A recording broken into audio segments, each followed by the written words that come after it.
Bismillah, illa billah, in the name of Allah. Paix et salut sur tous les prophètes, particulièrement sur le sceau de la prophétie. Paix et salut sur les anges, les saints et sur tous les croyants. Salaamaaleykum mbokk yi topp ci Ndindy Actu TV dellu seeti nañu ci seen beneen numéro ganuk bés bi nag tey dañu ñëw Grand Yoff ci commune Grand Yoff lañ ñëw fekk fi benn jeune responsable APR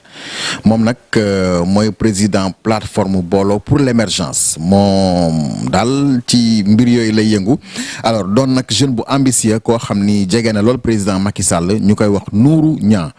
monsieur Niang maa ngi lay nuyu. maa ngi lay fay maa ngi am mbégte si dalal bi nga xam ni dalal ngeen ma ko ma si am mbégte bu baax a baax di am contentement si waxtaan bi nu mu war a dérouler. ñu si nuyu également téléspectateurs yi nga xam ne ñu ngi déglu émission bi également ñu ngi nuyu ñëpp ñu am contentement. d'accord dañuy daldi rek dugg ci li nga xam ne moo di waxtaan wi yow nekkoon nga fi maanaam représentant des jeunes apéristes fii ci au niveau de Grand Yoff nga nekk fi responsable politique mu mel ni lu jamono yi gën a dem ngay gën a màgg ci wàllu politique ba créer fi la ñuy tuddee plateforme booloo pour l'émergence déjà loolu lu muy signifier. waaw xam nga comme ni nga ko waxee ma jiite woon fii ndaw Benno Bokk Yaakaar yu Grand Yoff yàlla dogal aussi ma nekkoon membre fondateur du parti de l'Alliance pour la République ñu def si ay jéego xar day weesu mbote noonu la ko gaañi di waxee donc sama ndaw bu bari dama ko passé si jeunesse si ay structure si ay mouvement ay association nekkoon si UCL d'ailleurs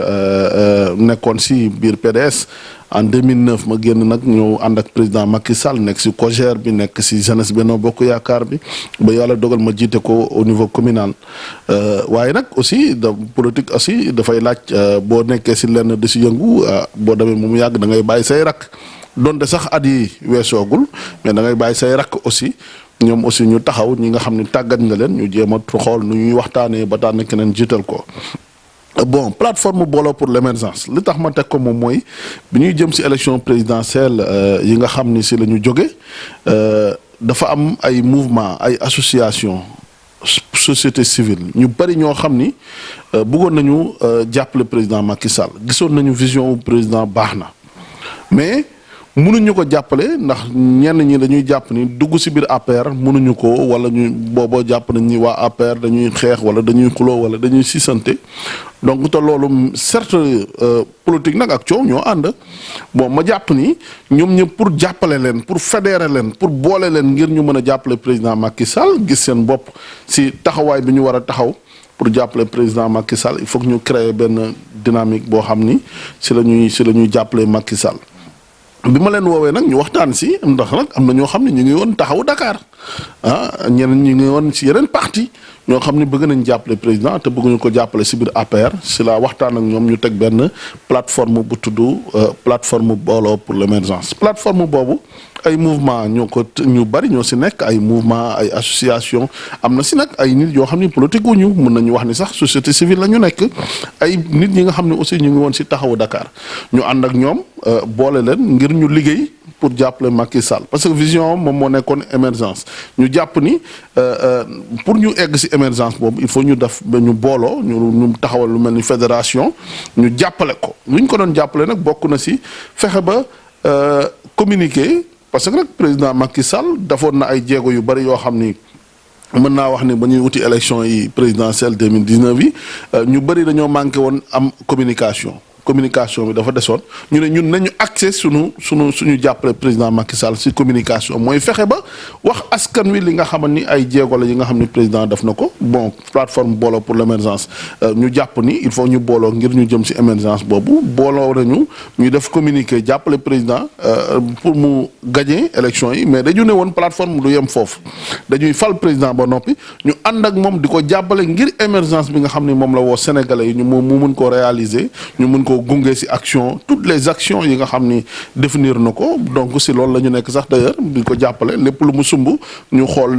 nañ sa war a communiquer ñu jàppale ko ci ba pare yaatal plateforme li ko tax a jóg mooy président Macky Sall. kon nag Nourou def naa ne leer na ci laaj boobu ñu nekk nag ci jamonoy Covid 19 maanaam feebar bi nga xam ne dafa wër àddina bi yëpp ñu koy tuddee coronavirus. alors yow gis nañ ni am nga taxawaay boo xam ne am nga ko ci maanaam di may ay gel di may ay masque ak yu demee noonu alors objectif bi lan la en fait sensibiliser la wala da nga gis ni au niveau de Grand Yoff maanaam daal ni nit ñi war a comporter woo demeewul noonu. waaw comportement bi des na mais mën naa wax ni Grand Yoff def na ay jéego ndax nag bu ngeen seetloo ba jën ni yàlla tey déggu leen fi benn cas donc loolu nag aussi askan bi dafa jot ñu féliciter leen si aussi ñooñu aussi dafay baax ñun tamit ñu accompagner leen si parce que wax naa ko gouvernement mënul def lépp nguur gi mënul def lépp kon ñun ñi nga xamante ne ay acteurs la ñu nekk si quartier yi nekk si communes yi dañu war a jóg takku sensibiliser askan bi ba pare accompagner leen. si loolu ñu defar lu tolloog 2500 masques yoo xam ni dañu jël tailleur yi nga xam ni ñoom ñooy nekk ay jeunes tailleurs yi nga xam ne ñu ngi si yëngatu si métier bi te amuñu liggéey actuellement parce que nag aussi ku xool dëkk bi nga xam ne lu bari taxaw na. donc ñu xool nan la ñu mën a accompagner ñu jox leen marché boobu ay ndaw ñoom ñoo ko composé ñu liggéey masques yi ñu jël masques yi nag jébbal ko population bi masques yi aussi saytu nañ ko ñi ko war a saytu nañ ko ba mu baax ñu war na ni mën nañ ko jëfandikoo donc ñu jàppale population bi xool ñi nga xam ni ñoom na seen doole gën a néew te amuñu li leen mën a aar ñu jàppale leen vraiment accompagner leen parce que nag aussi loolu aussi du ñu xaar maire kese si liggéey boobu. certes nag dafa am loo xam ni taxawaay boo xam ni moom maire moom la war a taxaw mais bu ko taxawul aussi ñun aussi ñu jël suñuy responsabilité parce que nag ay doomu Grand Yoff la ñu te tamit suñuy xarit suñuy dëkkandoo suñuy am di jàmm ñoom ñoo fiy nekk suñuy sympathisant donc ñooñu aussi waaw kooku nag samay moyen bopp la samay xaalisu bopp la amul 1 franc boo xamante ne mën naa la wax ni am na ku ko si dugal. donc su may propre moyen la ma jàpp ni population bu Grand Yoff man dama see bokk donc comme dama see am ay xarit dama see am ay soppe dama see am ay papa ay yaay ay bàjjen fii laa juddoo fii laa yaroo muy Grand Yoff laa am donc il faut que ma accompagner leen te ba et puis ma bokk aussi si parti son excellence président Macky Sall ma yàgg leen convaincre pour ñuy jàppale président Macky Sall kon yu action bi amee war naa leen jàppale su ma kéemtalaay kattan. donte nag poste neewu ko fi xaalis amu fi mais nag dinaa def suma kéemtalaay kattan parce que nag aussi Grand Yoff laa gëm Grand Yoff laa bëgg donc il faut mu soutenir leen. Nourou Niang un jeune donc boo xam ni que dafa am ay ambition politique ici au niveau de Grand Yoff ñu gis ni nag Grand Yoff quartier bu difficile la maanaam commune bu xaw a metti la parce que déjà dafa bari na mbooloo ba pare bari na ay responsables yu fi nekk déjà Mimi Touré mi ngi fi woon Adama Faye mi ngi fi ak ki nga xam ni moo di Khalifa Sall maanaam ki nga xam ne moo fi nekk maire actuellement ci Khalifa Sall la bokk alors yow mu mel ni da nga am yéenay jiite commune bi ñu wax ko rek quoi ndax loolu mel na ni daal action yi ngay dérouler loolu lay junj. waaw xam nga loolu nag mënul ñàkk ndax nag ay ambition nag mënul ñàkk donte nag bu fekkee da nga nekk si commune bi nga xamante ne ñi koy laaj. kenn gënu la si yey donc war nga mën a taxaw nag yow aussi nga xool ak waxtaan ak sa staff waxtaan aussi ñi nga xam ne ñoom nga bokkal commune bi taxaw jël say responsabilité loolu rek la jël sama responsabilité moo jot ma jël ko rawatina waa Grand Yoff yi nga xam ni jamono yi passé gis ngeen leen xale yu bari ñu jóg ak femmes yu bari ñu jóg taxaw wax ni dañu bëgg vraiment nga samp sa ndënd nga bu taxawal sa bopp ndax yow yaay sunu candidat pour les élections locales bon loolu nag aussi dégg naa ko te wuyu si naa leen si loolu amul benn problème mais nag pour kantaan nag ñeneen ñi jàpp naa ni politique ak coow ñoo ànd ñi ma bokkal parti wala ñi ma bokkulul parti ku si nekk mën nga am ay ambition mais bu waxtaan jotee yónni comme non bu waxtaan jotee jàpp naa ni dinañ ñëw ñoom ñëpp ñu waxtaan parce que nag suñu ma parti bi nga xam ni si laa nekk man dafa mel ni Nourou sama question bi déggoo ko de est-ce que ñi ci kaw xaw ñu la yebal ne la demal nga cokkaas gars yi. non ba jàpp naa ni man kenn yebaluma ñi ma yebal moom mooy waa Grand Yoff ñoom ñoo ma poussé na ma yow la ñu teg donc nag suñu parti aussi war nañu waxtaan ñu xool waxtaan parce que nag aussi loo gis aussi si waxtaan la war a mujjee jàpp naa ni suma parti dinañ ma ngemb ma jiite coalition Benno Bokk Yaakaar parce que nag aussi musuma demandé benn poste musuma demandé benn ndombal tànk am na ay nit sax yoo xam ni man maa leen jëli si yeneen parti indi leen si biir Alliance pour la République jox nañ leen ay ndombal tànk man nag musuma demandé poste tey nag suma waa commune bu ñu jógee bëgg ma jiital pour les élections locales pour man li nga xam ne moom moo war suma parti moom mooy mu delloo naar bi xoromam ne Nourou yow lu ñuy samp loolu nag moom aussi ñoom loolu lay xaar si ñoom te aussi maa ngi demandé toutes les responsables de l'Alliance pour la République yu dëkk Grand Yoff ñu wuyu si ma si appel boobu nga xam ne appel naa leen ko seen xarit seen doomu ndey seen am di jàmm ki ñu bokkaloon parti muy xeex suba ngoon guddeeg bëccëg pour le parti jàpp naa ni tey su ma soxlawee ñoom ñëpp dinañ si dugal seen loxo tàmbali bi nag jàpp naa ni président moom moo si njëkk dugal loxoom su ma digganteeg moom aussi wax naa ko sànq koo xamante ne depuis léegi mu jege fukki at ma ànd ak moom di xeex jàpp naa ni tey su ma soxlaa amul xeex bu président Moussa woote te daw ma si au front te joxuma si lu ma si war a def jàpp naa ni tey su ma soxlaa askanu Grand Yoff soxla dina si def loxoom loolu rek laa si am comme xel bu rafet. jàpp nga ni est-ce que jàpp nga ne am nga poids politique est-ce que jàpp nga ne am nga poids politique maanaam boo xam ne war na mën a dékku dem élection ak responsable yi nga xam ne ñoo fi nekk.